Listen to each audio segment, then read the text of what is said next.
Bonjour et bonjour à ceux qui nous suivent en streaming. On est heureux que vous soyez si nombreux dans une salle qui était un peu loin. Donc c'est vraiment un plaisir de vous voir arriver. Moi je suis Anne Perrin, je représente l'association Women for Cyber qui a pour but de rendre plus visibles les femmes dans le secteur de la cyber. Et j'ai autour de moi tous les grands acteurs qui interviennent sur les noms de domaine. Alors les noms de domaine, on a intitulé cette table ronde dans le Far West, parce qu'il s'y passe beaucoup de choses et qui touchent des aspects très, très différents, qui soient techniques, juridiques et aussi des aspects marques. Donc le nom de domaine fait intervenir notamment des organismes régulateurs. Donc en France, c'est la FNIC qui gère le top level domain TLD, le .fr, et puis qui est accompagné par des bureaux d'enregistrement. Donc on parlera je précise ça parce que c'est un paysage que tout le monde ne connaît pas. Et puis au-dessus, il y a bien sûr l'ICANN, qui est lui l'organisme international qui fixe les règles mondiales. Voilà, c'est dans ce paysage-là qu'on se situe. Il y a plein d'acteurs. Et donc, je vous les présente. Donc, Virginie Bruno est avocate chez Lexing Bensoussan et dirige le cabinet, le département sur la propriété intellectuelle, le contentieux. Noémie Drouin de Bercy. Nicolas Pavlak, qui dirige une association qui s'appelle Red Flag Domain, qui intervient vraiment pour mettre de l'ordre et nous racontera comment il s'y prend. Jérôme Guial de l'ANSSI, chef de projet service, et Muriel Beauchaton, donc, qui représente Nameshield, un des grands bureaux d'enregistrement. Voilà, donc on va parler des différentes formes de manipulation qui se constatent, qui sont foisonnantes, évidemment, on s'en doute. Et revenir, c'est les expériences. Donc, le premier point qu'on va aborder, c'est la technique classique. La plus classique étant de prendre un nom de domaine qui ressemble à un nom connu, en changeant par exemple un caractère et en profitant du foisonnement des extensions qui permettent de faire beaucoup de choses. Et historiquement, il y avait une technique qui était plutôt d'ordre périmétrique, mais ce qu'on constate en vous écoutant les uns et les autres, c'est que la technique, justement, change. Donc c'est Virginie qui va démarrer là-dessus. Merci Anne. Merci à vous d'être présent aujourd'hui et de m'avoir donné l'occasion de participer à cette table ronde. Oui, pour répondre à cette question qui est effectivement celle de la stratégie de protection des noms de domaine. Pendant très longtemps, on a opté pour une stratégie d'occupation maximale, ce qui était assez facile parce qu'on avait assez peu d'extensions. Et la stratégie que l'on conseillait généralement à nos clients était d'enregistrer le maximum de noms de domaine parce que mieux vaut prévenir que guérir. Et puis, l'ICANN est passé par là, a ouvert de nouvelles extensions. Aujourd'hui, on est à un peu plus de 1500 extensions différentes, de telle sorte que cette stratégie n'est absolument plus praticable, tant sur le plan matériel que financier. Et c'est ce qui nous amène, avocats, entreprises, institutions, à revoir un petit peu cette politique de protection et à définir une véritable politique de prévention des atteintes en adoptant une stratégie réfléchie. Cette stratégie réfléchie, elle va commencer dans un premier temps par consister à identifier quels sont les signes distinctifs et essentiels à l'activité de l'entreprise ou de l'entité pour savoir ceux qui sont les plus importants à protéger, mais également à identifier les extensions qui doivent être priorisées.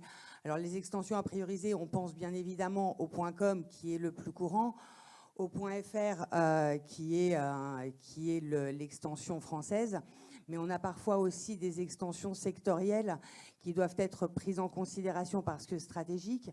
On peut penser au .tv lorsqu'on est dans les médias, au .io lorsqu'on est dans le domaine informatique.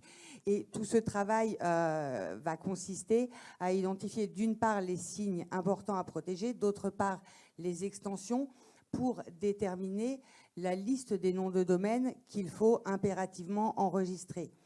Et sachant qu'on ne peut pas tout enregistrer, pour le reste, on va mettre en place des opérations de surveillance en faisant appel à des prestataires comme l'M-Shield qui vont nous permettre de remonter régulièrement les nouveaux enregistrements, ce qui nous permet dans un second temps d'agir à l'encontre des noms de domaine qui pourraient potentiellement porter atteinte à des droits. Alors, bonjour à tous. Effectivement, la table ronde se nomme le Far West des noms de domaine. Donc, l'idée aujourd'hui, c'est d'essayer d'éviter les balles le plus possible. Et comme tu l'as très bien dit, protéger en enregistrant, c'est un début. Mais aujourd'hui, le périmètre est tellement vaste, c'est un peu le désert mexicain. Il faut mettre en place des solutions de veille et de surveillance. Cette stratégie de veille et de surveillance, elle a la possibilité à l'organisation, aux clients, de faire des choix en termes de prise de risque. Il y a toujours un risque d'enregistrement si on décide de ne pas déposer le nom de domaine. Si le nom de domaine vous appartient, il vous appartient, il n'y a pas de sujet. S'il ne vous appartient pas, il faut savoir la raison pour laquelle vous avez décidé de ne pas le prendre et la raison pour laquelle vous avez pris le risque de laisser un tiers l'enregistrer. On va mettre en place cette surveillance et on sera alerté si ce nom sera enregistré. Il faudra arbitrer. Est-ce que c'est grave qu'il soit enregistré? Est-ce que son exploitation risque vraiment de vous porter préjudice? Ou est-ce que finalement le monitorer et se réveiller là où le risque va vraiment se réveiller est suffisant? Et donc c'est cette stratégie de surveillance et de veille qui est indispensable à organiser dans l'entreprise et qui va permettre de mettre l'ensemble des parties prenantes de l'entreprise, de l'organisation autour de la table. Le risque légal n'est pas le même risque que technique, n'est pas le même risque que l'attaque de type attaque aux fraudes au président ou contrefaçon de marque. Et donc dans l'entreprise, chaque partie prenante a un peu ses prérequis et ses sujets. Et je crois que Noémie est bien placée pour le savoir, ainsi que Jérôme. Chaque entreprise a un objectif de protection à définir et à cadrer sur sa surveillance. Oui, merci Muriel. Effectivement, je suis tout à fait d'accord avec ce qui a été dit précédemment. Il y a deux aspects qu'il faut mettre en place pour surveiller ou du moins défendre les noms de domaine. C'est dans un premier temps, comme dans toute entreprise, vous avez une analyse de risque à faire. Parce que bien évidemment, vous devrez à un moment donné mettre de l'argent. Donc il faut bien être sûr que ce que vous allez mettre en place vaut le coup d'être payé. Donc pour ça, il faut commencer bien évidemment à déposer les noms de domaine et à les enregistrer, mais pas tous les enregistrer. C'est ce qui a été dit précédemment. Avant, on déposait à peu près tout ce qui était possible pour limiter la surface d'attaque. Maintenant, on va plutôt dire qu'on va limiter son empreinte numérique. Donc il faut s'assurer que le nom de domaine qu'on va choisir est pertinent déjà, suivant la cible qu'on souhaite obtenir, quel public on souhaite viser. Donc avant de lancer tout site web, quel qu'il soit, il faut vraiment s'assurer des types de typosquattage qui pourraient être faits, estimer le risque acceptable ou non de prendre ou non tel nom de domaine pour qu'ensuite il soit déposé avec possiblement quelques variantes autour de son nom de domaine. C'est ce qu'on fait couramment lorsqu'on dépose des noms de domaine. Bien évidemment, vous ne pourrez pas tous les éviter, mais vous en éviterez quand même un certain nombre, et les plus importants, et ça vous évitera déjà un certain nombre de frais à avancer si un jour vous vous rendez compte que ces domaines ont été pris, soit parce qu'ils sont proches d'un point de vue vocabulaire, ou bien parce qu'ils reprennent une idée qui est également sous-jacente dans le nom de domaine que vous avez enregistré. L'autre point, c'est une fois que vous avez fait ce travail d'analyse de risque, vous avez fait votre travail, vous avez déposé les noms de domaine, tout va bien. Après, il y a effectivement la deuxième passe qui est de dire il faut surveiller le nom de domaine. Et ça, c'est quelque chose qu'on oublie souvent. On pense avoir fait l'analyse de risque, tout va bien, les noms de domaine marchent, fonctionnent. Et un beau jour, patatras, on se rend compte qu'il y a un petit malin qui a trouvé la faille et qui s'en sert. Alors des fois, c'est pas trop grave. On arrive sur des pages parking. C'est juste quelqu'un qui va faire un peu d'argent sur votre dos, mais possiblement, il n'y aura pas trop d'atteinte à l'identité de votre entreprise. En revanche, il peut y avoir des pages beaucoup plus malicieuses, et c'est là que le problème réside. Donc, il faut bien penser ensuite à faire une analyse et une surveillance de votre domaine. Soit vous avez des possibilités internes de le faire, ça dépendra de la taille de votre entreprise et de l'impact aussi que votre nom de domaine a au niveau soit local, soit mondial, ou alors faire appel à des prestataires. Alors justement, Nicolas, toi, tu es très contributif. Ça marche, oui. Contributif, oui. J'ai une liste en fait que je publie quotidiennement de noms de domaine malveillants.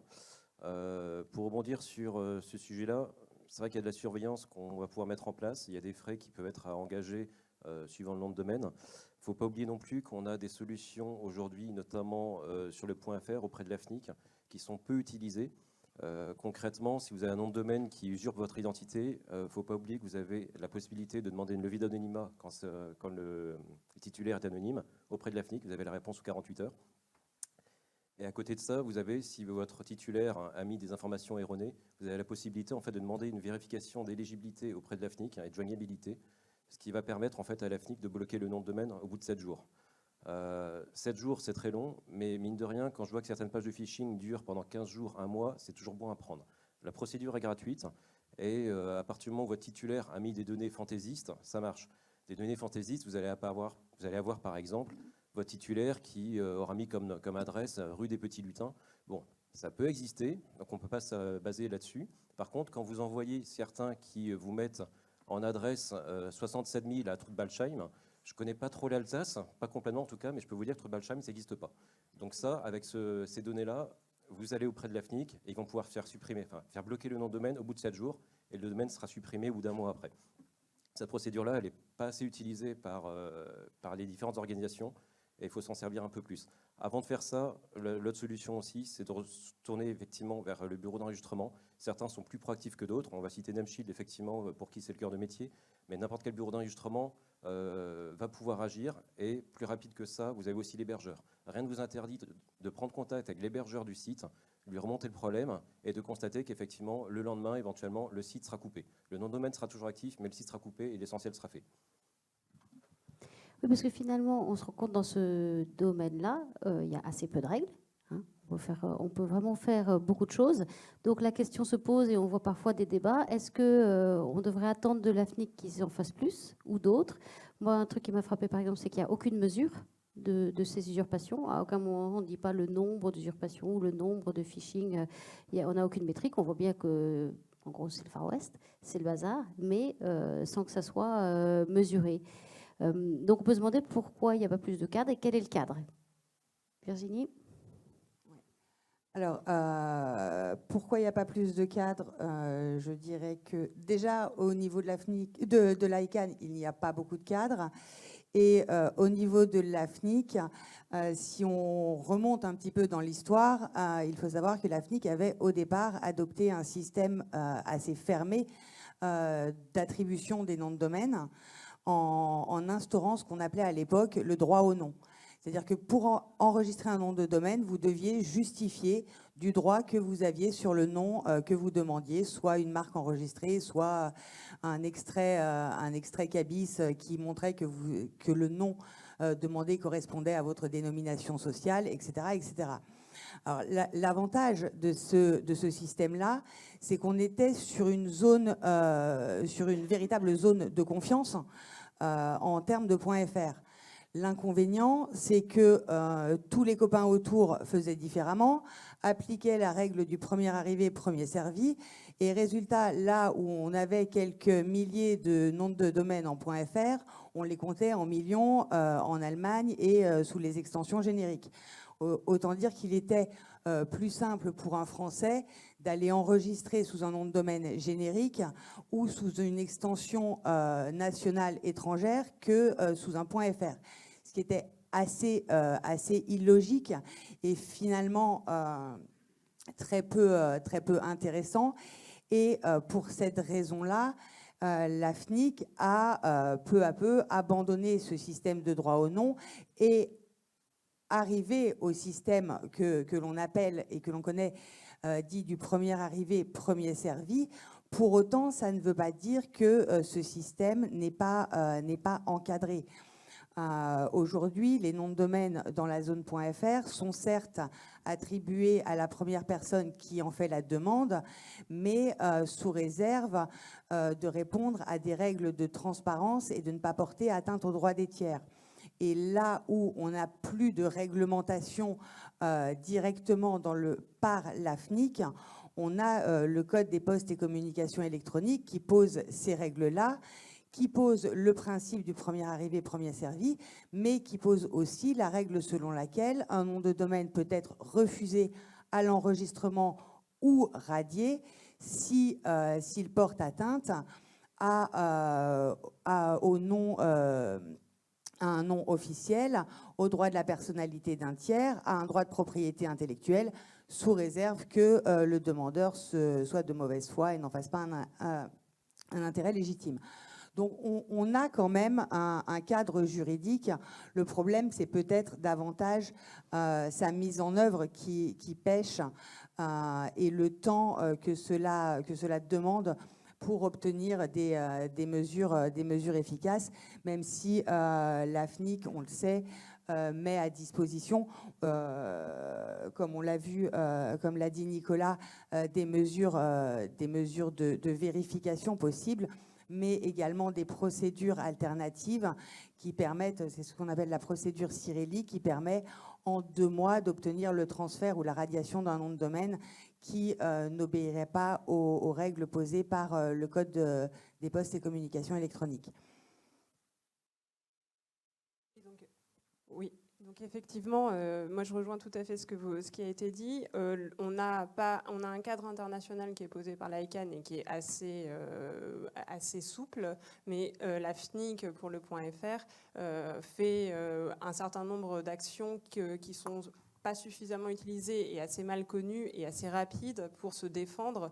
Donc on peut noter, en tout cas pour ce qui occupe Bercy et donc l'identification des sites officiels de l'État, que la charte de nommage qui définit les contraintes auxquelles doivent se soumettre les réservataires de noms de domaine a récemment, depuis l'automne 2022, interdit dorénavant que les noms de domaine qui se terminent par la séquence gouv.fr puissent être enregistrés. Donc les typos squatting autour des sites en .gouv.fr qui sont le marqueur officiel des sites publics sont réduits. Ils ne disparaissent pas pour autant, mais ils sont réduits.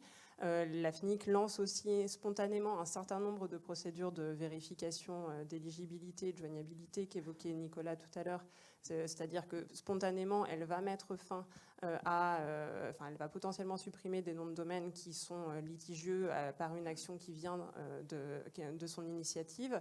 Et puis, même si on n'est pas titulaire de droit et qu'on estime que certains noms de domaine, alors je reste, je parle toujours du .fr, mais c'est celui qui occupe beaucoup les entités françaises, il y a la possibilité de mettre en œuvre toutes ces actions de défense qui ne nécessitent pas forcément un argumentaire juridique extrêmement lourd, qui sont rapides en termes de décision au regard d'une décision juridique, pas forcément au regard du monde de l'Internet, mais qui vont certaines fois beaucoup plus vite qu'une demande de suspension à l'hébergeur. Et donc, in fine, les entités privées ou publiques réussissent, si elles s'intéressent à la question, à mettre en place une stratégie qui peut à grosse maille se définir par on suspend l'atteinte, on va faire en sorte, on va demander aux hébergeurs et aux bases anti-phishing de faire en sorte qu'on ne puisse plus accéder aux sites internet malveillants, et en parallèle on s'intéresse à la question du nom de domaine pour savoir s'il faut aussi engager des actions vis-à-vis de cet actif immatériel pour le faire disparaître avec le risque qu'il soit réapproprié par des tiers, ou alors pour le récupérer et en demander le transfert à son profit, et du coup revenir sur cette logique qui était évoquée juste avant, d'avoir un périmètre défensif, protecteur, qui soit un petit peu plus large et qui du coup bloque l'actif et le rend indisponible pour les tiers. Nicolas, est-ce que tu penses que la FNIC devrait contraindre plus ? Alors le problème de la FNIC, concrètement, c'est une association à 85 personnes, donc c'est pas énorme par rapport aux tâches qui lui sont confiées. Il ne faut pas oublier que les .fr, en fait, on est sur 2 à 3 000 noms de domaine par jour. Donc quand j'entends effectivement certaines personnes qui voudraient qu'on revienne au système où on va devoir prouver son identité, prouver son droit avant l'enregistrement du nom de domaine, le faire sur 2 à 3 000 noms de domaine, c'est compliqué. Si on délègue cette tâche-là au bureau d'enregistrement, si on prend le premier bureau d'enregistrement en France qui est OVH, on est sur 700 à 800 vérifications quotidiennes du coup, y compris le samedi et le dimanche. Donc c'est difficilement réalisable. Maintenant, la FNIC met quand même des choses en œuvre. On a parlé effectivement du fait de bloquer le -gouv.fr pour être exact. On n'a pas poussé jusqu'à prendre tout ce qui se terminait par gouv.fr, sauf le .gouv.fr évidemment. Maintenant, il y a des solutions qui sont mises en place. Il y a une procédure de médiation gratuite qui va être mise en place dans les prochains mois, par exemple. Et la FNIC est toujours preneuse d'avis Donc, ils ont lancé il y a quelque temps une série de consultations publiques où chacun est libre de répondre et tous les avis sont les bienvenus parce que, aux dernières nouvelles, les dernières, on n'a pas dépassé 10 réponses maximum par consultation. Ce qui est plutôt dommage parce que c'est un sujet qui concerne énormément de monde. Tout le monde peut donner son avis et on a besoin des avis de tout le monde en fait, pour faire évoluer les choses. Alors, ce qui est compliqué, c'est que dans ce contexte...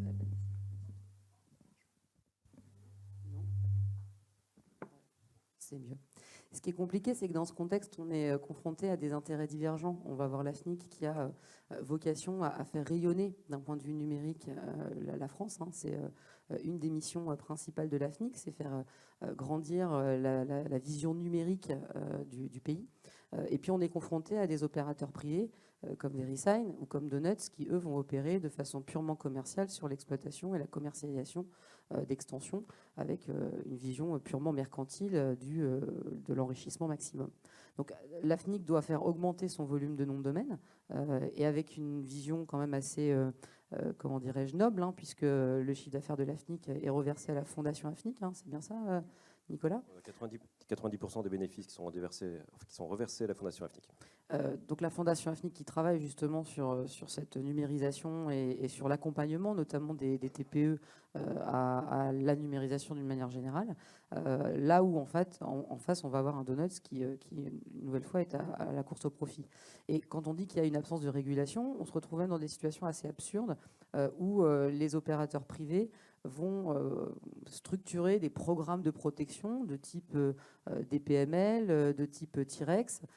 C'est T-Rex, c'est ça, comme le dinosaure, je crois, où on vous demande encore plus d'argent pour bloquer à l'enregistrement des nouvelles extensions qui ont été créées, alors que bon, elles n'étaient pas forcément essentielles pour la vie numérique de tout un chacun, et pour s'assurer qu'on ne va pas encore vous agresser numériquement à déposer vos noms et vous court-circuiter.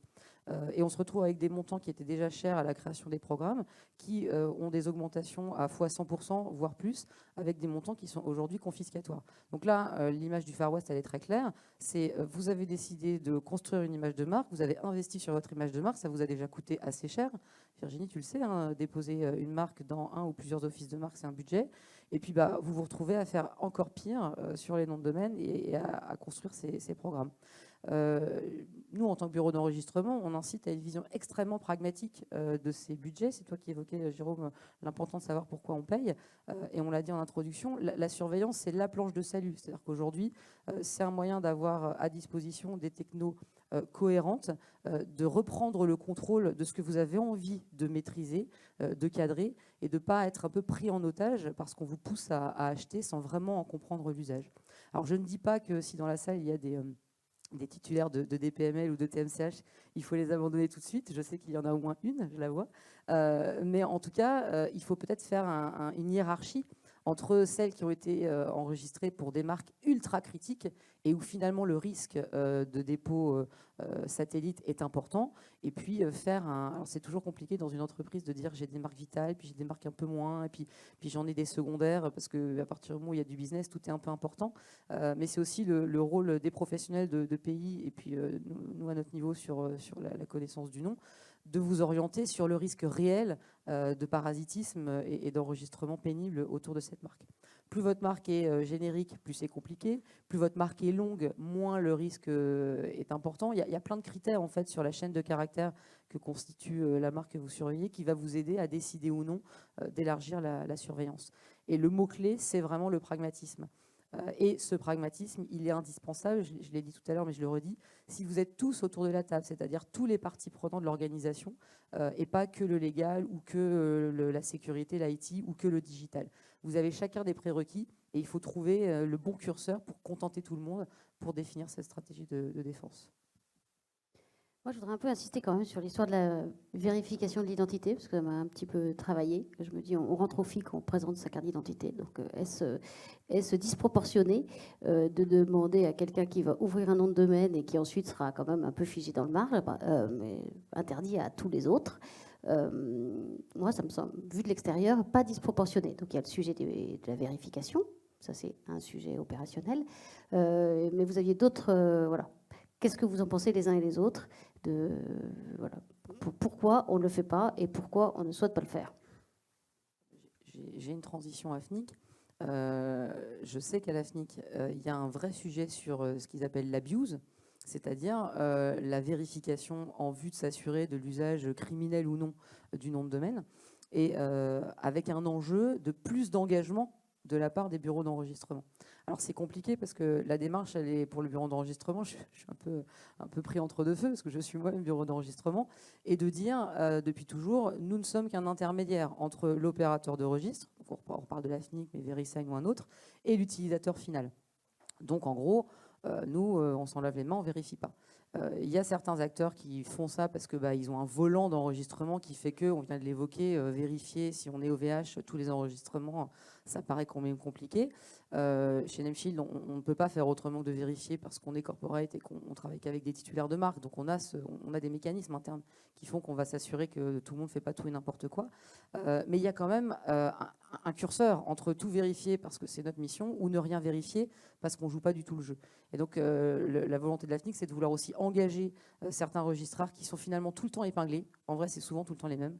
Qui ne jouent pas le jeu d'un minimum de régulation en interne, voire avec une absence totale de cadrage légal, parce qu'ils considèrent qu'ils s'en lavent les mains.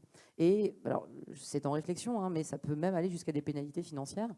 Donc il y a vraiment une volonté de certains registres de dire, OK, on attend de nous de vérifier, mais on n'est pas les seuls sur la chaîne, et tout le monde, dans les gens qui commercialisent, doivent aussi comprendre que la lutte contre la cybercriminalité, d'une manière générale, c'est l'affaire de tous. Alors effectivement, la FNIC a quand même une volonté aussi de commencer à pénaliser les bureaux d'enregistrement avec un fort taux d'abuse. Donc le taux est encore à définir. C'est pas encore tout à fait mis en place. Maintenant, il ne faut pas oublier quand on parle effectivement de contrôle d'identité, ça sera un contrôle a priori. Effectivement, que ce soit à la main du bureau d'enregistrement ou à la main du registre, ça serait beaucoup de noms à vérifier. Ensuite, moi, je me pose la question on a un titulaire islandais qui veut un .fr. On fait comment pour vérifier sa pièce d'identité? Il ne faut pas oublier que le .fr est ouvert à 31 pays, enfin 30 plus la France. Donc vérifier un cabis islandais, vérifier une pièce d'identité islandaise, honnêtement, je pense que ça va être difficile à faire et ça va surtout rallonger les délais. Je ne suis pas sûr qu'aujourd'hui tout le monde soit prêt à enregistrer un nom de domaine et devoir attendre une semaine avant que la pièce d'identité soit vérifiée, par exemple. C'est prendre le risque du coup d'avoir des titulaires qui vont se détourner du .fr, qui vont aller sur d'autres extensions. Si le .be, le .ch, le .de sont plus ouverts que ça et permettent d'avoir un nom de domaine immédiatement, ça serait quand même un petit peu dommage. Oui, ce que tu dis en fait, Nicolas, et je suis bien d'accord, c'est qu'on est dans un cadre international qui n'est pas harmonisé.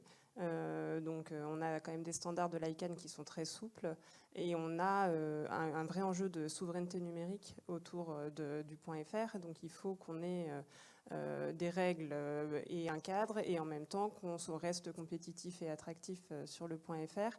À la différence d'autres actifs immatériels comme la marque qu'on a évoquée, on n'a pas vraiment de cadre normatif sur lequel s'appuyer et de cadre juridique sur lequel la FNIC et les autres offices européens pourraient s'appuyer pour harmoniser un peu leurs standards. Donc il faut toujours trouver le curseur entre tout ou rien et pour que le .fr reste aussi attractif pour les entités françaises et ne soit pas rédhibitoire à la fois en termes de coûts et de délai.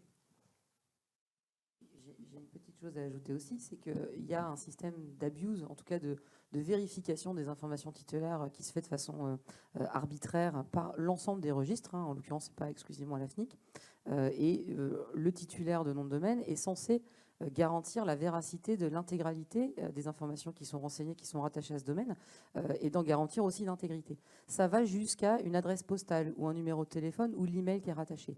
Et on a des exemples de grandes entreprises qui se sont retrouvées pris à la gorge sur ces situations de vérification d'informations, où elles ont 30 jours de mémoire, je crois que c'est ça, la plupart du temps, 30 jours pour garantir les informations. Et s'il n'y a pas de retour de cette vérification, elles risquent le gel du domaine. Je ne sais pas si c'est très clair pour tout le monde aussi ce que veut dire le gel du domaine. En fait, ça veut dire que le domaine ne fonctionne plus, le site ne fonctionne plus, les emails ne fonctionnent plus, il n'y a plus rien qui marche. Et certaines entreprises, parce qu'elles ont déménagé, parce que la personne qui était en maîtrise d'ouvrage sur la gestion des domaines n'avait pas forcément fait ses mises à jour d'informations en temps et en heure, n'ont pas eu le temps, parce que parfois il y a des lenteurs administratives, de faire ces vérifications à l'issue du reminder, c'est derrière la panique, quoi, parce qu'il n'y a plus rien qui fonctionne. Donc tout ce processus et cette réglementation qui est souhaitée, elle induit aussi une sensibilisation beaucoup plus large sur les risques encourus de plus de sévérité sur la vérification. Ça veut dire aussi que tout le monde doit jouer le jeu, doit être réactif, et tout le monde est censé savoir que ces informations, aussi anodines qu'elles puissent paraître, doivent être en temps réel mises à jour. Et ça, on est très très loin du compte. À mon niveau, sur le volume de domaines qu'on gère aujourd'hui, on a un travail d'évangélisation auprès des clients et on va régulièrement leur expliquer qu'il y a des mises à jour à faire, c'est pas au carré, mais c'est des lenteurs, c'est des prises de décision, et même si nous on a une approche corporate, on n'est pas à 100% d'informations nickel chrome. Alors j'imagine sur des registrars qui jouent pas du tout le jeu de la mise à jour. Donc en termes de compétitivité, le risque, c'est aussi certaines entreprises qui seraient limitées dans leur action. J'aimerais juste revenir un tout petit instant sur effectivement l'obligation de vérification de l'identité qu'on pourrait souhaiter et demander au registre ou au registrar. Et là, j'apporte ma couche un petit peu de juriste, parce qu'on a parlé de la difficulté que cela pouvait poser en termes de mise en œuvre pratique. Je voudrais aussi rappeler que ni les registres ni la FNIC ne sont des administrations ni des autorités judiciaires. Donc elles n'ont pas... Enfin, qu'est-ce qu'on entend par vérifier l'identité d'un demandeur ? À partir du moment... Enfin, je peux enregistrer un nom de domaine. Ce nom de domaine n'est pas conditionné à mon identité. Et le registre n'a pas de légitimité a priori à vérifier et à me demander des justificatifs à ce titre. J'ai une obligation légale de donner une information et j'engage ma responsabilité en donnant cette information. La sanction, c'est effectivement, a priori, si je ne suis pas joignable, je peux avoir un gel de nom de domaine, je peux avoir une suppression du domaine, mais on ne peut pas exiger d'une association telle que la FNIC ou a fortiori d'un registrar qui est une société privée de vérifier a priori l'identité des demandeurs.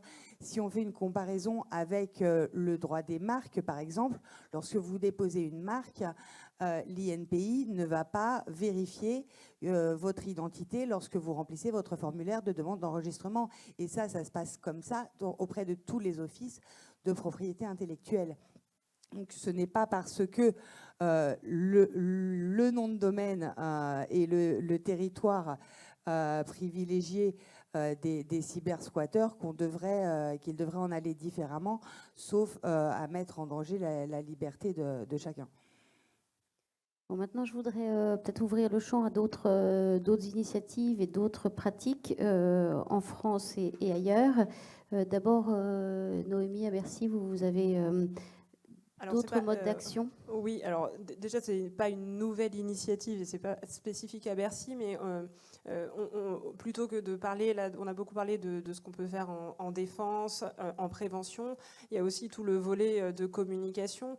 L'État cherche à informer le citoyen que pour être garanti d'être sur un site officiel d'une entité publique, eh ben, il faut qu'il y ait un .gouv.fr à la fin du nom de domaine. Donc, il cherche à ce que l'extraordinaire majorité, voire la totalité à terme des sites officiels publics soit sur du .gouv.fr, parce que le volume de cybersquattage autour des sites publics ne sera jamais tari. Enfin, on a aujourd'hui des chiffres de 200 à 300 sites publics litigieux par mois sur le périmètre qu'on surveille. Et donc on est quand même sur des chiffres extrêmement élevés et on n'arrivera pas à les tarir, on ne pourra pas tout attaquer, on ne pourra pas tout réserver, encore moins à titre défensif. Donc il faut plutôt avoir une intelligence collective, une acculturation, une éducation du citoyen sur le fait qu'on a des outils.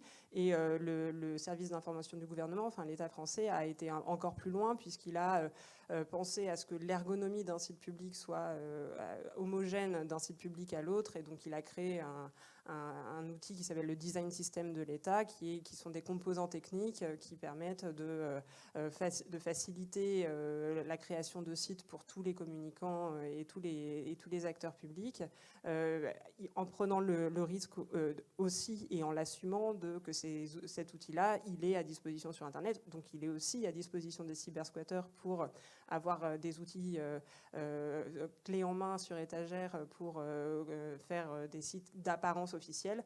Donc, pour l'État, en tout cas, la vision des choses, c'est d'inciter à surveiller le .gouv.fr et l'apparence générale, la Marianne et l'organisation générale, l'ergonomie officielle du site, pour avoir la garantie d'être sur un site sécurisé. Effectivement, on a l'État qui essaye de tout faire pour avoir tout en .gouv.fr, ce qui est une bonne chose. À l'inverse, on a des entreprises qui font l'inverse, en fait. J'espère qu'il n'y a pas de représentant de la Poste dans la salle. Non. Parce que la Poste, voilà, typiquement, c'est l'exemple à ne pas suivre. La Poste utilise notamment un domaine, c'est notif-colissimo-laposte.info. Ça ressemble à du phishing de très loin. Et en fait, c'est un domaine officiel de la Poste qui est utilisé. À multiplier comme ça ce genre de domaine, on finit par en fait noyer l'utilisateur et il ne saura plus en fait reconnaître un domaine légitime. Pourquoi on n'aurait pas fait tous les domaines en .laposte.fr? Le discours aurait été beaucoup plus clair. Ce n'est pas les seuls. Récemment, j'ai vu McDo qui a déposé un domaine juste pour diffuser un PDF, ce qui est un peu dommage là aussi, à la fois en termes tarifaires, mais à la fois en termes d'image. Donc commencer en fait par harmoniser tout ça et utiliser un seul domaine ou plusieurs domaines, mais que ce soit une liste courte, ça serait déjà une bonne chose. Oui, et Jérôme, donc est-ce que tu peux nous parler de ce que fait la NCSC pour ouvrir un peu le champ à d'autres Oui, bah, y a et plusieurs. puis est-ce que vous en inspirez pour d'autres nouvelles initiatives? Tout à fait. Bah, déjà, je vais juste rajouter un petit mot par rapport à ce que Nicolas disait. Donc, effectivement, ce qu'il a indiqué, c'est ce qui est compris dans la notion de réduction du périmètre et de l'empreinte numérique, en fait. C'est-à-dire que si vous êtes une marque relativement connue, vous n'avez aucun intérêt à faire des digressions sur votre propre marque. Il y a déjà des gens qui vont y penser. Ce n'est pas la peine de penser à leur place sur ce sujet-là. Donc, si une marque est clairement identifiée, gardez-la, limitez-la. Plus elle est unique, plus elle sera retenue par le public et il ne cherchera pas à aller sur une autre adresse web. Potentiellement de lui-même, il verra quelque chose d'un peu étrange, il n'ira pas. Donc déjà, c'est quelque chose qu'il faut bien avoir en tête dans la réduction de l'empreinte numérique que j'évoquais précédemment. Après, effectivement, il y a des initiatives quand même qui sont faites au sein de l'État pour éviter ce genre de choses, donc, notamment avec la mission API, donc appui au patrimoine immatériel de l'État. On a mis en place un projet de cybersquattage ou typo-squattage pour justement protéger les noms de domaines liés au ministère. Donc malheureusement, il est pour l'instant uniquement limité à l'administration centrale. Mais en tout cas, il y a des choses qui sont faites pour justement limiter la possibilité d'usurper un site. Parce que même si on a la charte de l'AFNIC qui permet de considérablement limiter l'utilisation de variantes autour du gouv.fr, on a quand même énormément de possibilités de faire de faux sites. Faux sites en plus rendus facilement réalisables, puisqu'on leur a donné le kit système design de l'État pour en faire. Donc on reconnaît assez facilement l'usurpation, bien évidemment, parce qu'on va avoir la super Marianne et après une demande en général d'argent, parce que le principal moteur, c'est de l'argent. Donc on va vous faire croire que vous avez besoin de payer une amende, que votre vignette critère est arrivée à expiration, quand bien même vous n'habitez pas à Paris ou dans d'autres villes où ils ont mis en place ce système. Donc on a mis en place ce système de cybersquattage depuis 2022 sur l'ensemble des sites ministériels avec l'aide d'un prestataire. Et bien évidemment, comme disait Noémie, on a à peu près 100 alertes par jour sur certains vocables notamment qui pop un petit peu plus que les autres. Et ce qui est relativement inquiétant. Et pourquoi? Parce que souvent, le site qui a été mis en place, peut-être qu'on aurait dû le penser différemment au moment où on a déposé le nom de domaine. Après, dans les nouvelles initiatives, il y en a énormément. Effectivement, l'ANSSI, en tout cas, regarde un petit peu ce qui se passe à l'étranger. Donc, on a des initiatives comme celle au niveau de l'Union européenne qui s'appelle DNS for EU ou DNS 4EU en français. Mais ça sonne mieux en anglais quand même. Donc qui permet effectivement à la fois de protéger le DNS, on n'en a pas trop parlé, mais c'est quand même un élément important du réseau. Il n'y a pas que le nom de domaine, il y a aussi on va dire la partie technique sous-jacente qui permet de supporter les noms de domaine et de rediriger vers les bonnes adresses IP, puisque in fine c'est quand même ça, le but d'un nom de domaine, c'est d'obtenir l'adresse IP d'une machine et donc de pouvoir obtenir facilement le chemin pour accéder au contenu web. Donc DNS for EU permet d'une part d'assurer la résilience des serveurs DNS et offre aussi sur un second volet la possibilité de faire du filtrage. Pour l'instant, ils n'ont pas encore trop développé jusqu'où ils voulaient aller, mais c'est notamment du filtrage par rapport à des sites qui seraient illégitimes. Mais on peut imaginer, pourquoi pas, enrichir ce système avec des informations fournies par des agences européennes, par exemple. Donc cette initiative, elle n'est pas encore arrivée au bout, mais en tout cas, on a des gens à l'ANSSI qui suivent ça activement. Il y a d'autres systèmes qui ont été mis en place, notamment en Angleterre, donc c'est ce que tu évoquais, avec le NCSC qui a mis en place le Protective DNS. Et effectivement, c'est selon nous une des solutions les plus actives et les plus efficaces, qui consiste à mettre un DNS pour l'État, de sorte que tout utilisateur qui souhaiterait accéder à un nom de domaine va passer par ce DNS qui possède une table, on va dire, qualifiée, où régulièrement le NCSC va dire cette adresse elle est mauvaise, celle-là elle est bonne. Donc ils vont fournir une liste d'adresses blanches, whitelist en anglais, pour dire ce sont des adresses de confiance et vous pouvez y aller. Et ça marche très très bien, toute l'administration anglaise se câble là-dessus, et du coup ils ont réduit drastiquement le nombre de tentatives de typo-squatting, ce qui nécessite néanmoins une force à la fois RH et financière, parce que c'est un coût, je crois qu'ils sont une 50aine de personnes pour gérer ce type de choses. Donc il y a des Anglais qui sont très en avance là-dessus, sur tout ce qui est sécurité défensive active, ils sont assez forts, on essaye de copier ce modèle qui nous plaît bien et qui est plutôt pragmatique. Il y a également d'autres situations et d'autres systèmes qui sont mis en place, on a parlé récemment du filtre anti-arnaque. C'est le ministre Barrot qui a émis cette idée, et le gouvernement va développer cette action qui consiste évidemment à protéger le citoyen en l'empêchant d'aller sur des sites web malicieux. L'idée, c'est lorsqu'un citoyen va accéder à un site qui est malicieux, il aura un pop-up, ou je ne sais pas concrètement comment ça va se réaliser, mais il aura un message d'avertissement lui disant « Attention, ce site est réputé malveillant ». N'y allez pas, ou allez-y, mais à vos risques et périls. Ça sera facultatif, on ne va jamais imposer aux gens de le faire. Et il y aura aussi la notion d'un cyberscore, à l'image du Nutri-Score, pour donner un peu une note sur les sites web qui seraient communiqués. Normalement, c'est un projet qui doit être lancé avant la Coupe du Monde de rugby, plutôt en mode bêta-test. Ça ne sera pas la mise en production totale. Et je pense que la mise en production, c'est plutôt pour 2024. Donc, on fait des choses de ce côté-là. Et dernier point, l'ANSSI elle-même fait des choses. On n'en parle pas trop, mais on le fait effectivement. Nous supportons un réseau interministériel de l'État, donc un réseau un petit peu à part, mais qui est important puisqu'il câble toutes les administrations. Et nous commençons déjà depuis le mois dernier, des actions de blocage sur le DNS de l'État. Donc le DNS de l'État qui est supporté par le ministère de la Transition écologique. Et on envoie des commandes sur le DNS pour bloquer un certain nombre de sites web. Ces sites web malveillants étant obtenus par la division connaissance et anticipation de l'agence, qui utilise tout le savoir-faire de tous les agents de l'ANSSI en termes d'analyse pour avoir la liste des sites malveillants qu'il faut à tout prix bloquer pour éviter des problèmes. Donc on essaie de copier un peu les Anglais, et ça commence, mais on espère aller beaucoup plus loin. La bonne nouvelle dans tout ça, et dans toutes ces annonces ou pré-annonces, c'est qu'il y a encore 3-4 ans, le DNS était un peu sous les radars en termes de vulnérabilité, tant sur la partie menaces externes qu'on a évoquée en début de table ronde sur les noms de domaine tiers qui sont potentiellement préjudiciables, que les risques liés à l'infra et à la réponse DNS propre des noms officiels. Et depuis 3 ans, clairement, il y a une accélération hein, de la prise de conscience et des décisions. La loi qui vient de passer pour le cyberscore en est un exemple, puisqu'elle comprend, en tout cas dans le décret à venir, elle comprend un certain nombre d'items d'évaluation sur l'exposition au risque Internet et en intégrant des éléments relatifs au nom de domaine. Alors, aujourd'hui, c'est encore un peu flou parce qu'il y a la loi, il y a le décret et puis il y a la technicité liée au décret. Donc, il y a une contribution publique qui est ouverte de mémoire jusqu'au 15 avril prochain, qui est ouverte à tous d'ailleurs, que ce soit les utilisateurs ou les professionnels de la profession, comme on dit, pour ne pas hésiter à donner des éléments complémentaires pour alimenter le rating du cyberscore sur différents items et notamment sur le nom de domaine. Je crois qu'il y a un item qui est nom de domaine maîtrisé. Ça pourrait faire l'objet d'une table ronde à proprement parler. Qu'est-ce que c'est qu'un nom de domaine maîtrisé? J'allais dire méprisé, c'est drôle, lapsus.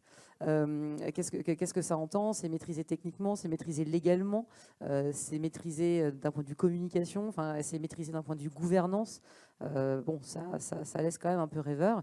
Et pour autant, ça va instaurer un ranking entre, je crois que c'est F à A+. Et si vous avez un nom de domaine maîtrisé, vous serez entre C et A+, ce qui laisse quand même le champ des possibles pour quelqu'un qui aurait F, E ou D, quoi. Ça a des impacts. Et ce ranking-là est constitué de mémoire d'une quarantaine d'items, donc il y a vraiment des choses à faire sur cet appel à contribution publique. On a beaucoup évoqué donc la surface d'attaque extérieure. Jérôme, tu as ouvert le débat et je te remercie sur le DNS. J'espère qu'on n'a pas perdu la moitié de la salle. Il y a quand même beaucoup d'attaques liées aussi donc au nom officiel et aux bonnes pratiques. Parce que le Far West, ça ne vient pas que de l'extérieur. Ça peut être aussi un Far West familial. Et il y a des choses à faire en interne sur la gestion de vos noms de domaine officiels pour cranter significativement en termes de sécurité. L'ANSSI a édité un guide. C'est le moment de faire la speakerine, Jérôme. Un guide des bonnes pratiques, en tout cas des recommandations. Alors, c'est pas que des choses à acheter, parce qu'à l'ANSSI, on ne vous pousse pas trop à acheter. Si ça peut être fait de façon pragmatique et budgétairement rationnelle, on aime bien aussi, et c'est tant mieux. Un certain nombre de bonnes pratiques de gestion technique, gestion administrative. Et une des pratiques qui n'est pas dans le guide, mais que j'aurais tendance à ce que vous gardiez tous en tête, c'est vraiment une pratique de gouvernance. Il faut parler en fait, du nom de domaine dans les organisations et dans les entreprises. Aujourd'hui, c'est bien trop souvent encore géré en silo, soit dans un département, parfois c'est géré par une secrétaire aux achats, c'est géré par une secrétaire de direction. On met bien trop de risques sur une personne qui est extrêmement loin des conséquences et des impacts en cas de mauvaise gestion. Et s'il y avait un message à faire passer sur ce Far West, c'est ce n'est pas un non-sujet, c'est un sujet qui en ouvre énormément dans l'entreprise et à très fort impact. Est-ce que tu peux nous donner ces fameuses consignes? Il faut les lister de façon très très claire. Pas toutes, il y en a 18. Les 4 qu'on a résumées, et que c'était important de porter la voix de l'ANSSI très clairement sur au moins les consignes principales appliquées au DNS. Pas seulement à l'imitation de nom, mais à...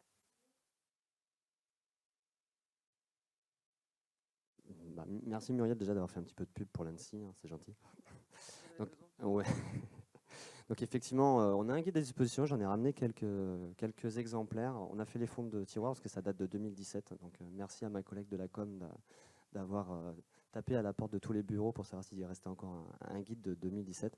Il est encore d'actualité, je vous rassure, d'un point de vue technique, parce que malheureusement, depuis 2017, on observe toujours les mêmes erreurs. Néanmoins, il faudrait effectivement qu'on le mette à jour avec... oui, tout à fait. Donc, le mettre à jour avec ce que tu disais, notamment la gouvernance, quelque chose important à mettre en place qui relève plus de l'organisationnel. En tout cas, d'un point de vue technique, le guide de l'ANSSI donne les bonnes pratiques. Et, alors, je ne vais pas toutes les lister parce qu'effectivement, il y en a 20 ou 22, un truc comme ça. Parmi les plus importantes, il y a notamment le registre, le verrou de niveau registre, pardon, qui permet de geler les données de votre DNS. Et surtout, si un jour quelqu'un veut prendre votre nom de domaine ou quoi que ce soit en passant par le bureau d'enregistrement, en se faisant passer par le bureau d'enregistrement, vous avez la possibilité justement d'éviter ce cas grâce à une double authentification entre le titulaire du domaine et le registre. Donc si un jour il se passe quelque chose de mal au niveau du bureau de registre, malheureusement le bureau d'enregistrement, on a observé par le passé des cas de compromission, c'est un moyen de sauvegarder votre nom de domaine, quoi. Bien évidemment, on en vient au bureau d'enregistrement. Lui aussi, il est très vulnérable. Donc, si vous pouvez avoir une double authentification lorsque vous le sélectionnez, il faut vérifier que le bureau d'enregistrement offre cette possibilité, parce que ce n'est pas toujours offert malheureusement. En 3, on a parlé du verrou de registre. On a également le verrou du bureau d'enregistrement qu'il faut mettre en place s'il est possible. Malheureusement, si le bureau d'enregistrement est compromis, ça ne servira pas à grand-chose, mais il faut quand même le faire.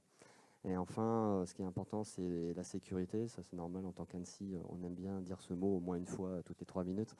Mais il y a peu encore de bureaux d'enregistrement qui disposent du protocole DNSSEC qui assure l'intégrité des messages. Et si malheureusement tout le monde, on aimerait bien que tout le monde puisse implémenter ce protocole. On sait qu'il est un petit peu plus lourd, plus compliqué à mettre en œuvre, mais il est utile pour éviter justement des opérations type cache poisoning qui malheureusement font encore des ravages de nos jours. Donc, parmi les 22, je retiendrai ces 4-là. Et si déjà ces 4 étaient mis en place, ça serait important. Peut-être que j'en rajouterais une qui est une règle de bon sens, qui n'est pas vraiment technique, c'est également vérifier l'expiration des noms de domaine. C'est quelque chose qu'on a observé où des gens ont malheureusement oublié de dire « Ah, au fait, mon nom de domaine est tombé à expiration » et bien sûr, jour J+1, quelqu'un d'autre l'avait pris. Ça peut avoir des conséquences très importantes. Donc ça, c'est une mesure organisationnelle, pas vraiment technique, facile à faire et surtout pas trop cher. Il faut bien penser à faire un renouvellement automatique de vos noms de domaine pour éviter des surprises. Et éviter le paiement carte bleue qui existe encore trop souvent avec un single point of failure de quelqu'un qui a sa carte bleue qui expire ou qui est parti en vacances. Grand classique, notamment dans les collectivités territoriales. Jérôme m'a parlé du registre ILOC, juste en disant qu'il n'y avait pas beaucoup de bureaux d'enregistrement qu'il avait mis en place. Effectivement, il y a 2 ans, on était sur 5% des bureaux d'enregistrement qui l'ont mis en place pour le .fr. Donc c'est quand même extrêmement peu, on est sur 40 bureaux sur 200 en fait. J'aurais rajouté dans les recommandations je pense que Jérôme ne va pas me contredire, il y a certains domaines en fait où la zone DNS est touffue. Quand je dis touffu, on est sur des domaines et des sous-domaines et des sous-domaines et des sous-domaines. Pour certains, vous avez encore des sous-domaines qui sont actifs et qui pointent vers des serveurs mutualisés chez OVH, chez Gandhi, ailleurs. Le gros problème, c'est que si quelqu'un recrée le site sur ce serveur-là, il est sur un sous-domaine de votre domaine. Donc là, c'est même plus du typo squatting. Le domaine est chez vous et pourtant, ce n'est pas votre site. Donc faire le ménage dans votre zone DNS en virant toutes les entrées qui n'ont plus lieu d'être, ça fait partie aussi des points qui peuvent être très dommageables.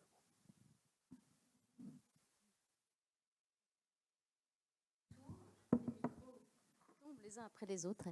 Je pense qu'on a à peu près fait le tour sur le sujet. Vous aviez rien. Donc, on a encore quelques minutes si vous avez des questions dans la salle.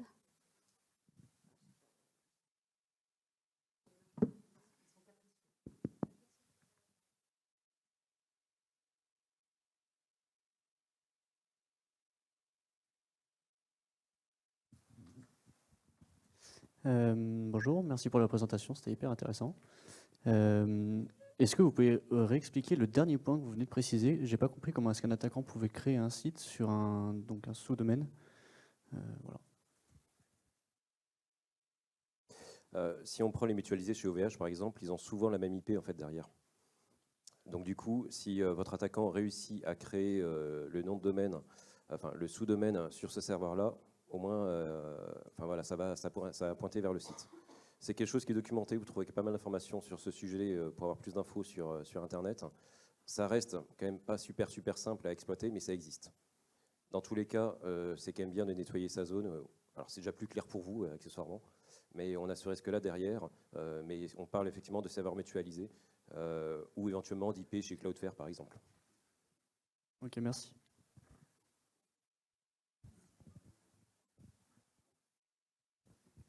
Bonjour et merci pour la présentation, c'était vraiment très intéressant. Au niveau des bureaux d'enregistrement, vous disiez qu'il y en avait beaucoup, qu'il y en avait certains qui ne jouaient pas le jeu du tout. En termes de localisation, est-ce qu'ils ne sont pas forcément en France? Est-ce que vous avez des possibilités d'améliorer ça ou... Alors, effectivement, les bureaux d'enregistrement français, déjà, on est sur un marché extrêmement concentré, malheureusement, où il y a de moins en moins de bureaux d'enregistrement français. Alors, il y a des bureaux d'enregistrement qui sont accrédités AFNIC. Là, il y en a un certain nombre, hein, un peu plus de 200, je crois. 400, merci Benoît dans la salle qui précise, mais qui ne sont accrédités finalement que sur une extension. Ça ne fait pas d'eux un bureau d'enregistrement multi-extension. Donc je vais quand même m'intéresser à ceux qui font commerce finalement du nom de domaine. Et en France, il y en a quand même pas tant que ça. Maintenant, oui, ceux qui jouent le moins le jeu sont évidemment dans des pays un peu moins tatillons, on va dire, où la morale est plus flexible. Mais en France, on a aujourd'hui des bureaux d'enregistrement qui ne jouent pas le jeu, pas forcément à dessein, en vue de faciliter la cybercriminalité, mais parce que manque de ressources, manque de bandes passantes pour mettre plus de cadres. Et même s'ils se font pincer ou se font épingler de façon systématique, notamment sur des procédures Cirelli, sur du .fr, n'ont pas les moyens de muscler leur encadrement. Donc le fait de ne pas jouer le jeu n'induit pas forcément une volonté systémique de contribuer à de la cybercriminalité mondiale. C'est simplement les ressources qui parfois sont manquantes pour être plus vigilants. Je ne sais pas si ça répond à votre question. Mais... Oui, ça y répond. Et est-ce que vous avez la problématique des bulletproof registrars carrément, ou vous n'avez pas ça au niveau français? C'est des registrars qui vont directement dire qu'ils feront en sorte de ne pas répondre à toute demande des forces de l'ordre. Bien sûr. Alors, je ne connaissais pas, autant pour moi, ça fait 15 ans que je fais le nom de domaine, je ne connaissais pas l'expression bulletproof registrar, donc j'adore apprendre des choses. Oui, on a des registrars avec qui on accuse des faits de non-recevoir. D'ailleurs, tu disais tout à l'heure qu'il y avait aussi l'axiome hébergeur. Alors oui, on peut faire du takedown hébergeur, mais parfois on se retrouve un peu sur une chimère parce qu'on va réussir à faire tomber chez l'hébergeur, puis dans la seconde qui suit, ça va pointer vers une nouvelle IP d'hébergement. Donc on a identifié, alors nous chez Nameshield, mais d'autres fournisseurs qui vont faire ce type de takedown l'ont identifié. Il y a des listes de gens, de structures qui ne jouent pas le jeu, tant chez les hébergeurs, chez les registrars, et qui ne répondent juste pas. Alors je ne vais pas faire de name and shame ici, mais t'en as dit il n'y a pas très longtemps, qui commence par C, qui finit par R, je crois. Voilà, ça fait partie effectivement des acteurs qui alors soit parce qu'il y a trop de demandes aussi, soit par volonté de dire nous on est un simple intermédiaire et on ne traite pas les abuses. Mais oui, on en rencontre. Ouais, pour compléter ce que dit Muriel, effectivement, alors je ne connaissais pas les bulletproof registrars, nous on connaît les bulletproof hosters. Mais effectivement, c'est quelque chose qui est surveillé. En tout cas, nous, dans notre problématique de lutte contre le typo-squattage et de lutte contre les sites malveillants au sein du réseau interministériel de l'État, clairement, ces BPH, comme on les appelle, sont bien connus. Et clairement, ça fait partie des gens qu'on élimine assez rapidement au niveau de l'action de blocage du DNS. Merci.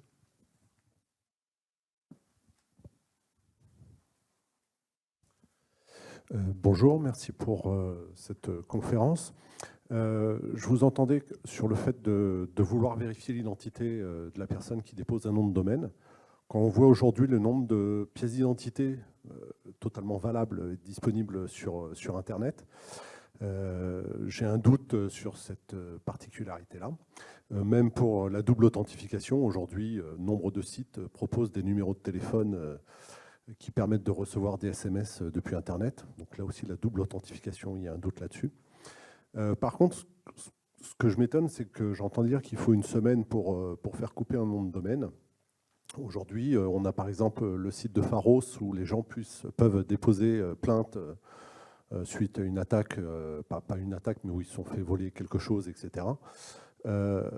On sait de nos jours, les données font 3-4 fois le tour de la planète en moins d'une minute. Qu'il faille une semaine pour arrêter un nom de domaine en .fr, est-ce qu'entre les deux, on ne peut pas faire quelque chose où, voilà, une fois que la personne a déposé plainte, très rapidement, on puisse réagir derrière? Merci.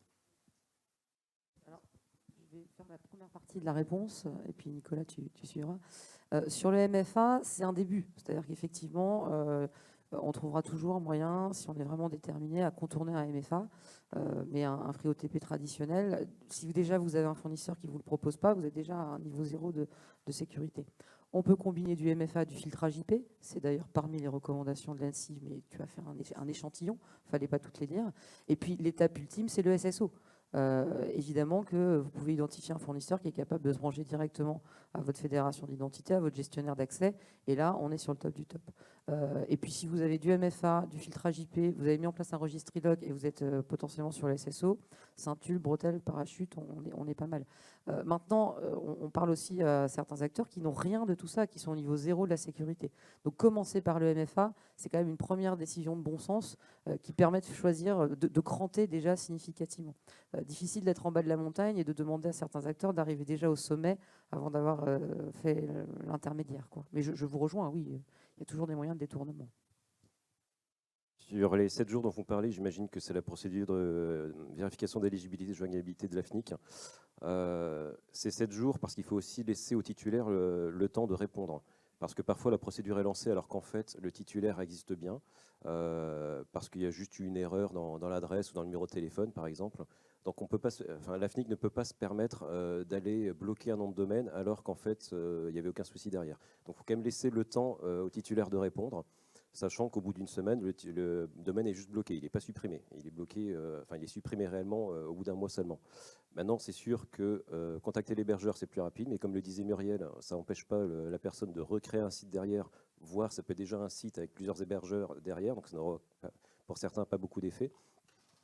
Maintenant, il ne faut pas se leurrer non plus. Pharos, je fais des signalements Pharos à peu près une fois par semaine. Je n'ai pas de retour non plus dans l'heure qui suit. Même pour des domaines pédophiles, zoophiles, voilà. J'en ai eu il n'y a pas si longtemps, j'ai toujours pas eu de retour de Pharos. Par contre, c'est l'hébergeur qui lui a réagi le lendemain.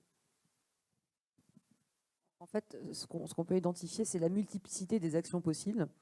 Et aujourd'hui, il y a une méconnaissance des différents canaux de remontée. Et évidemment, si on utilise tout, en tout cas, on essaye de faire. On peut même reparler de la procédure Cirelli, le système de résolution de litige de l'AFNIC, par exemple. Tu l'as dit, Virginie, c'est 2 mois. Pour certains, ça va paraître presque absurde d'attendre 2 mois. Sauf qu'à la fin, il y a rétrocession du domaine obligatoire auprès du demandeur. Toutes ces actions, elles sont conjointes, finalement. Elles peuvent se faire de façon concomitante. Certaines vont agir plus vite, d'autres moins vite. Mais la finalité de chacune, c'est de faire arrêter l'atteinte, voire de récupérer le nom. Il n'y a pas un choix à faire. Et puis après, il y a un arbitrage à faire en fonction de la nature de l'atteinte. Nicolas a évoqué, si on est sur un signalement Pharos pédophile, c'est quand même pas tout à fait pareil que si on est sur une contrefaçon de marque avec pas de pointage et pas de site actif. Voilà, il faut quand même savoir placer le curseur sur le caractère critique de la faille de la vulnérabilité qu'on a identifiée. Et pour aller dans ton sens, Muriel, et je crois que c'est effectivement important, c'est qu'il faut bien distinguer le site, le contenu, l'atteinte et l'actif immatériel qui est le nom de domaine, qui sont 2 choses différentes et qui ne se traitent pas de la même manière, d'où la nécessité de se parler entre légal, technique, communication, parce que souvent on agit sur l'un ou sur l'autre et pas sur les deux, alors que c'est vraiment la combinaison des 2 problèmes qui va permettre d'avoir une résolution complète.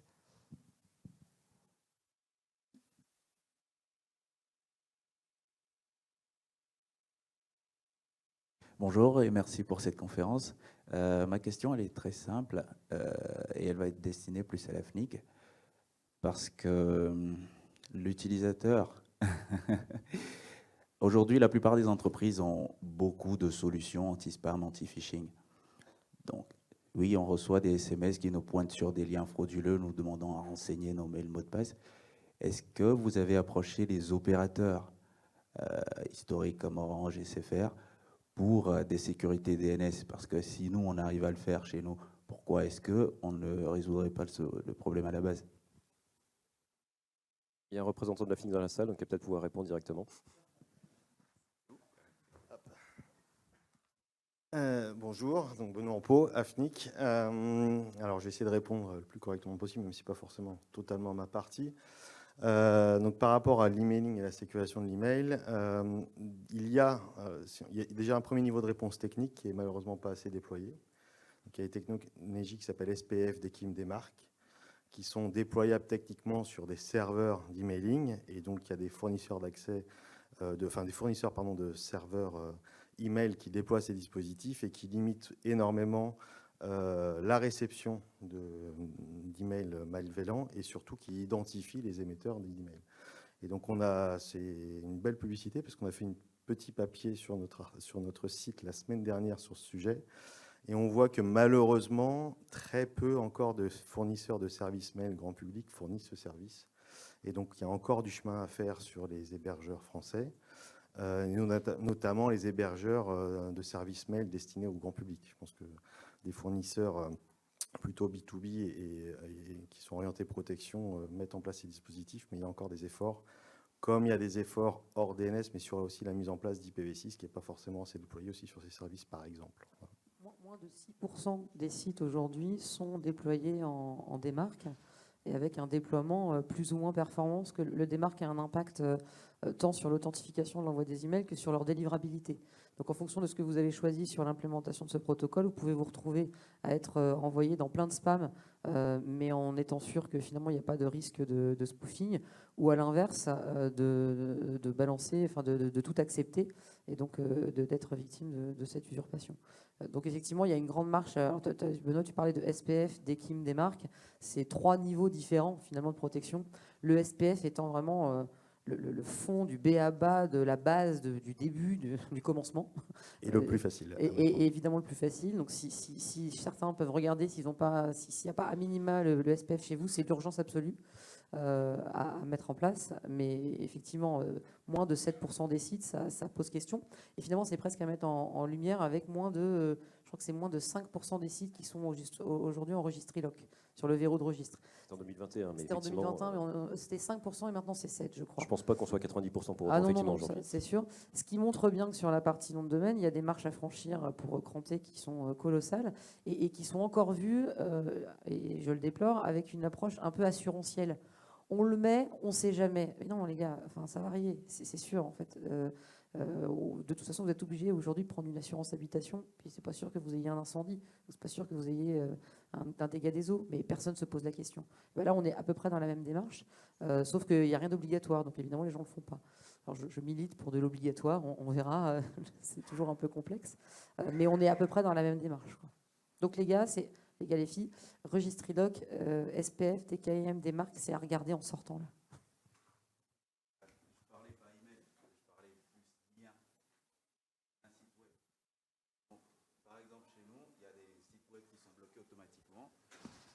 En entreprise, il y a le firewall qui bloque directement le site web qui va pointer sur .xyz. Pourquoi est-ce que si j'ai un numéro de téléphone SFR et que je clique sur ce lien, il ne me bloque pas ou ne m'avertit pas que je vais sur un site qui est cloné, qui sera typique Amazon, mais .xyz par exemple? C'est ça ma question.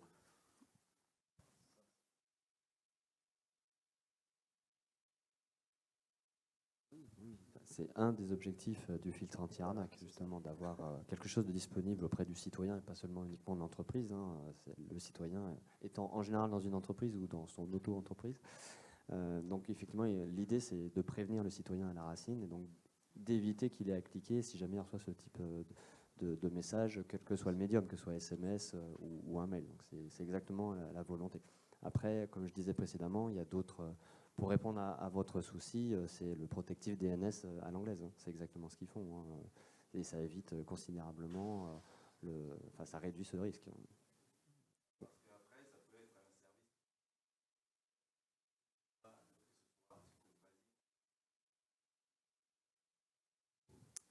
On est dans un pays jusqu'à présent démocratique, on n'impose pas grand-chose. Et après, oui, après, il y a l'aspect... Il y a effectivement une problématique de libre concurrence, il y a une problématique de bonne participation des FAI, des moteurs de recherche qui ne sont pas toujours français, pas toujours souverains, avec lesquels il faut discuter, négocier, convaincre. Et effectivement, le fait que ça soit remonté au niveau des services de l'État, c'est encourageant, mais c'est qu'un début. Et puis, ça a été fait chez les Britanniques, mais il me semble que les Britanniques sont sortis de l'Europe, donc ça veut dire qu'ils ont fait une démarche brexito-brexienne, quoi, et on n'a pas pu s'organiser, nous, encore aujourd'hui, avec les États membres. Donc, on est clairement sur de la diplomatie numérique, et aujourd'hui, les impacts, ils ne peuvent pas être décidés de manière arbitraire, unilatérale. Mais ça y travaille. Comme je le disais, au niveau européen, il y a des initiatives, comme DNS4EU, donc c'est un peu l'objectif. On est en retard, c'est sûr. Je pense qu'au niveau européen, on est assez en retard. Les Anglais sont tout seuls maintenant. Ça n'empêche pas de regarder ce qu'ils font, puisque ça marche. Et au niveau européen, ça se met en place, au rythme de l'administration, j'en conviens, mais au moins, on ne peut pas dire qu'on ne fait rien. Donc, on va prendre le temps, mais on va le faire. J'ai une petite question. Vous avez parlé d'un certificat, enfin d'une tendance pour aller vers un cyberscore, genre Nutri-Score. Est-ce que c'est une démarche française ou est-ce que c'est quelque chose qui est fait en coordination avec d'autres pays européens? Pour moi, c'est purement franco-français. Mais je ne peux pas vous en dire plus, qu'on suit ce projet de très très loin. Donc concrètement, c'est quelque chose qui s'indiquera au niveau du navigateur? Oui, je pense qu'in fine, ça sera sur le navigateur, tout à fait. C'est censé concerner en première année les sites qui font 25 millions de visites par mois. Et ça descendra aux sites qui font 15 millions de visites par mois. Donc ça reste quand même le top des sites visiteurs aujourd'hui. Hein. Donc ça va concerner Le Bon Coin, ça va concerner des pure players de grande envergure. Et aujourd'hui, ça pose quand même pas mal de questions parce que l'arbitrage, c'était le nombre de visiteurs uniques, mais est-ce que ça aurait pu être le nombre de requêtes DNS, par exemple? Il y a pas mal d'éléments qui permettent de choisir le trafic d'un nom. Là, on est parti sur un trafic de visite, mais ça aurait pu être un trafic d'échange de communication mail, par exemple. Les mails générant aussi beaucoup d'arnaques. Donc ça démarre, hein, on va dire. Mais oui, c'est une démarche française, mais il y a une volonté quand même de lancer une démarche plus globale de notation des sites à fort trafic. Et on peut dire que la France fait un peu office d'exemple aujourd'hui en termes d'initiatives de ce type. Et si on arrive à le mettre en place avec des éléments d'évaluation crédibles et fonctionnels, c'est tout l'enjeu. Je crois que la DGE travaille sur le sujet. On pourra le dupliquer assez facilement sur d'autres États membres qui voudront y contribuer. Il y a une délégation européenne qui est venue sur le FIC hier et aujourd'hui, et c'est un des sujets qui a été abordé.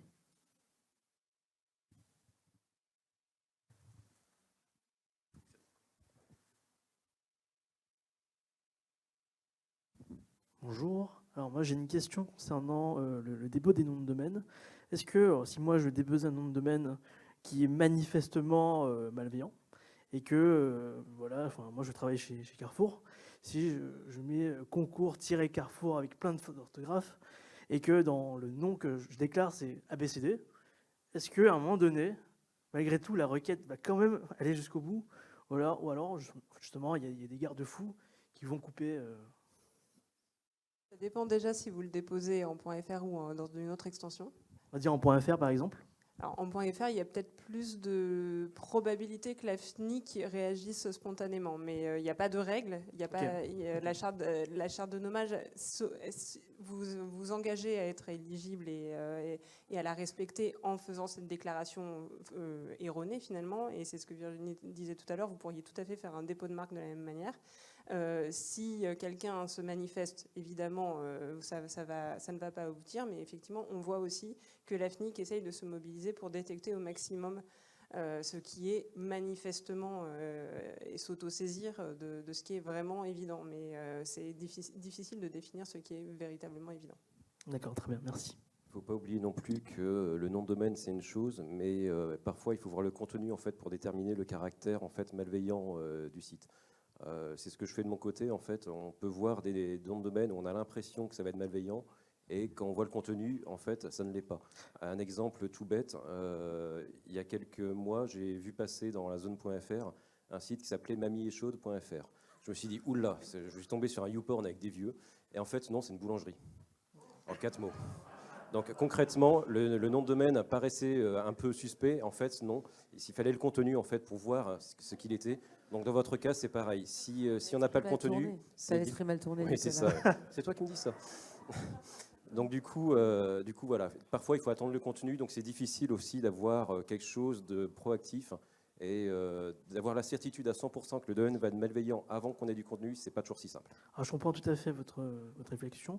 Dans ce cas-là, c'était vraiment, mais extrêmement, on va dire, flagrant, parce que dans le nom, on a un nom improbable avec des adresses grand public, et on voit bien que c'est pour arnaquer les gens. Est-ce que même dans ce cas-là, voilà. Après, alors a priori, j'ai plus. Non. Allô. Voilà, oui, a priori, soyons pragmatiques, ça ne sera pas visible tout de suite. Faut être, je pense que Benoît va abonder dans mon sens. Il y a une volonté, et puis il y a la différence entre la volonté et la réalité. La réalité, c'est que ça passera. En pratique, la FNIC édicte une liste de termes qui sont soumis à examen préalable. Dans cette liste, vous avez différentes catégories de termes pour lesquels, effectivement, on va vous demander de justifier de votre légitimité à demander l'enregistrement de ce nom. Là, vous avez ceux qui vont alerter immédiatement. Ce sont tous les termes qui sont de nature à constituer une incitation à la haine raciale ou à